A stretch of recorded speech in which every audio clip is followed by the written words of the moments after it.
यहाँ पर समझा रहे हैं कि 5 बिंदुओं का पति को ध्यान रखना चाहिए जिससे कि उसकी पत्नी उससे विरक्त ना हो।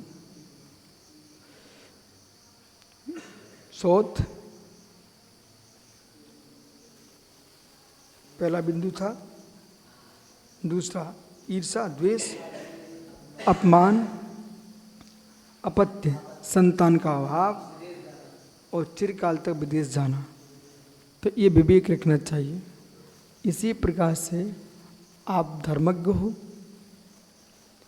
आपको जो काम तुम्हारा नियत है अपने समय पर कीजिए।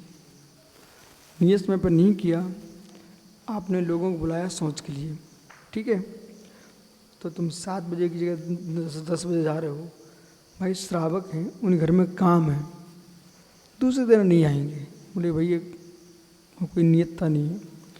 ऐसे ही आपके उपदेश का काल है, अब तुम पकड़ के खड़ा कर लिए, तुम जा ही नहीं रहे हो, घड़ी तो नहीं रुक रही ना, घड़ी तो चलेगी। तो लोग तो समझते नहीं ना। प्रतिक्षण प्रतिपल सम्मेद शिखर जैसे शिखर जी में एक दिन भी ऐसा नहीं हो जिस दिन आपका सुबह शाम प्रवचन नहीं हुआ हो, और परिपूर्ण रूप से श्रोता रहते थे। वैशाली जैसे गांव में सुबह शाम प्रवचन हुआ, समझ नहीं, नियतता होना चाहिए तुम्हारे काम में।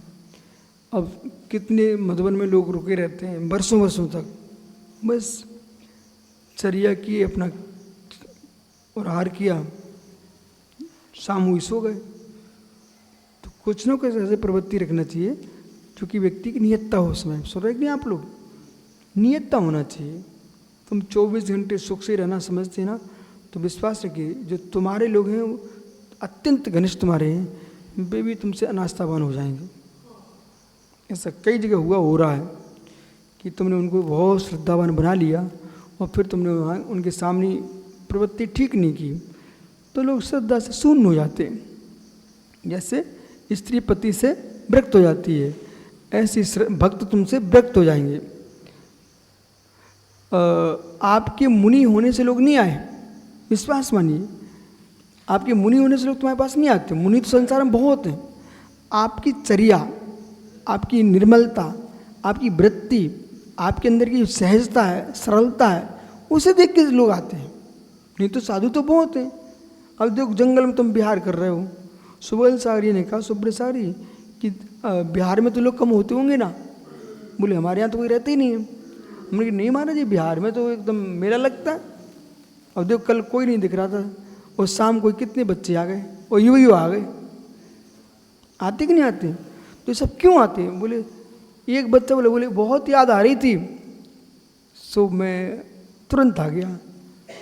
तो हर व्यक्ति से अपने लिए विरक्त रहो, अपने लिए निष्ठुर रहो चर्या में, पर हर व्यक्ति से शांति से बात करो, हटा।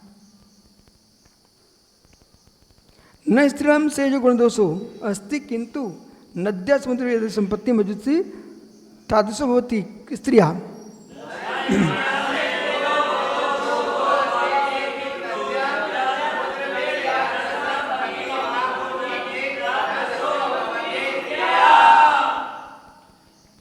अब वो क्या हो रहे हैं, इसमें कथनचित लगाना है ना।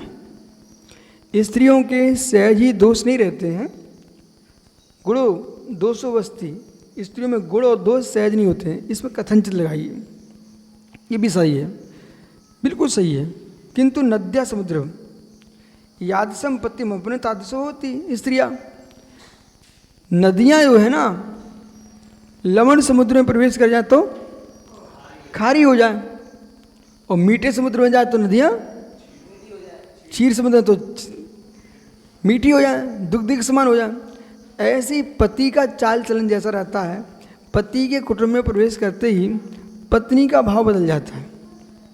आप स्वयं अनुभव करो, तुम्हारी बहनें होंगी, तुम्हारी बुआ होंगी, दुनिया के रिश्तेदार होंगे, मौसियाँ होंगी, जो अपने घर में रहती तब कैसी रहती थी, और शादी के बाद 1-2 साल में तुम देखो उनकी भाषा बदल जाती है, उनका स्वभाव बदल जाता है, उनका रहन सहन बदल जाता है।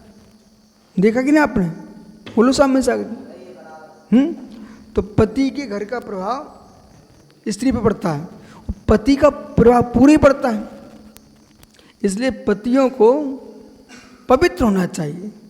यदि पति पवित्र होता तो पत्नी अपने आप पवित्र हो जाती है, गुरुवत। जैसे पिता का स्वभाव पुत्र पर पड़ता है, शिष्यों के ऊपर गुरु का प्रभाव पड़ता है।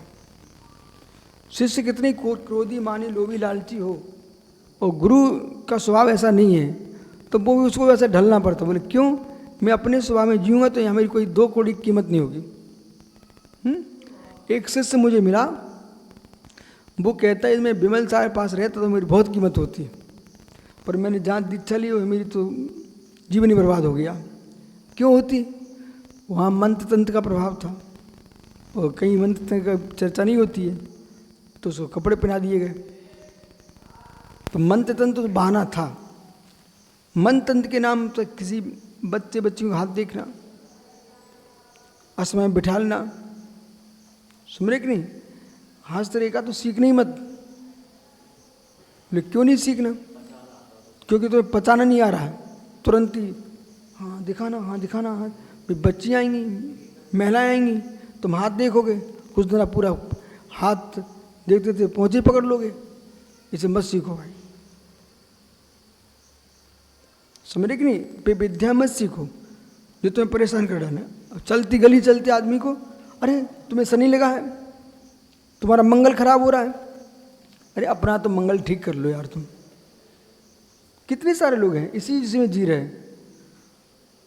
लोग तो सब बता के जाते हैं, भैया अमुक महाराज जी ने कहा ये पहन लो, उनने कहा ये लगा लो। हमने कहा है तुम ठगे जा रहे हो भाई, झंझटों में पड़े हो। कल एक भाई आया, बोले भगवान तो कुछ देते नहीं अपने, अन्य देवी देवता देते हैं। हमने भाई सुन, पुण्य है तो वे देवी देवता तो सह कर से, पुण्य तो कुछ नहीं कहते। तीर्थंकर आदि ना स्वामी से मिल लो ना, उनको तो स्वयं कल्याणक मनाने आए थे, पर वे कहाँ चले? भगवान विधि नहीं मिली तब वे देवता कहाँ विलीन हो गए थे। तो इस सिद्धांतों का ज्ञान होना चाहिए लोगों को। अच्छा, अपना बनाने के चक्कर में लोग सिद्धांत नहीं समझाते, ऐसी बातें सिखाते। लोग तो परेशान हैं, 99% लोग परेशान हैं। और वे इसी बातों देवी देव ऐसा बता गया, हो रहा आश्चर्य। देवों की बातों में आ रहे यार लोग। देव हमारा पुण्य भाग्य, ठीक है। हाँ, हरी माला, पीली माला, काली माला, सफ़ेद माला, मूंगा की माला, ठीक है, पोखरा की माला। अब मैं तो कोई की माला नहीं फेर रहा हूँ, एक धागे की माला फेर लेता हूँ, वो भी जा पूरी कर रहा अपनी तो, ठीक है। कुछ नहीं, जो 50 देवियाँ बिठाएं अपने घर में और 1000 प्रकार की माला रखें, तब भी भीख मांग रहे हैं, क्या फ़ायदा? गटर माला लिए हैं, ठीक है, और भीख मांग रहे, कटोरा डालें। वे माला ने क्या किया? तुम तो भीख मांग रहे हो। और हम लोग तो देखो कोई माला पहने, कपड़े ही नहीं पहने, उन्ना लगता कुछ भी नहीं, तिलक मिलक कुछ भी नहीं, तब भी जी रहे, शांति नहीं जी रहे। ये सब व्यर्थ की बातें। पुण्य कमा के रखिए, उन्हीं के लिए माला काम में आती है जिनके पुण्य माला माल है। सारे के सारे ज्योतिष तंत्र मंत्र उन्हीं के लिए हैं, फलित होते हैं जिनका भाग्य तेज है। और जिनके पुण्य तेज नहीं है उनको तंत्र मंत्र बे कुछ भी फलित नहीं होते हैं। अब वो शंभू कर रहा था खड़ग सिद्ध, उसका पुण्य नहीं था, फल किसको मिला? लक्ष्मण को। बोलो बोलो, फल किसको मिला? लक्ष्मण को। ऐसे ही है, आप तो विधि नियोग की बातें सीखो, पुण्य पाप की बातें सीखो। अबुद्धिपूर्व परीक्षा में मिस्टर सु देवता, बुद्धिपूर्व परीक्षा में मिस्टर सु पौरुषा, तत्वों पर निर्णय करो और परिणामों की निर्मलता के लिए, भावों की विशुद्धि के लिए बीजाक्षरों का आलम्बन लो, भगवान की भक्ति करो, खूब माला फेरो। माला फेरने कोई निषेध नहीं है, लेकिन 24 घंटे अब देव ने कहा है इतने दिन हो जाएंगे, देव ने कहा इतने दिन हो जाएंगे। अरे देव ने कहा क्या दिन हो जाएंगे? देव ने क्या किया वो होगा। इसलिए हमारे पास बेटा कोई देव बैठता नहीं है, भटकते ही नहीं है, भटकते ही नहीं है। अब मुझे तो नाटक दिखते हैं, अरे देव आएगा तो रो रो के बात करेगा क्या? तो मतलब तू ही दुखी है तो मुझे क्या सुखी कर पाएगा? जी अब एक आदमी आता ना, आंखों में आंसू टपका रहा, गुरुजी गुरुजी। हमने यार तू स्वयं रो रहा है। ये कोई बिन्ना पे देव आ रहे थे, ऐसे मैं भगवान हमारे ऐसा हो जाएगा। अरे तू देव थे तो देव रो क्यों रहा है? ये सब महिलाएं आवाज़ बदलती रहती हैं, उन्हें पता कि ऐसे आवाज़ें कर तो लोग पागल हो जाएंगे।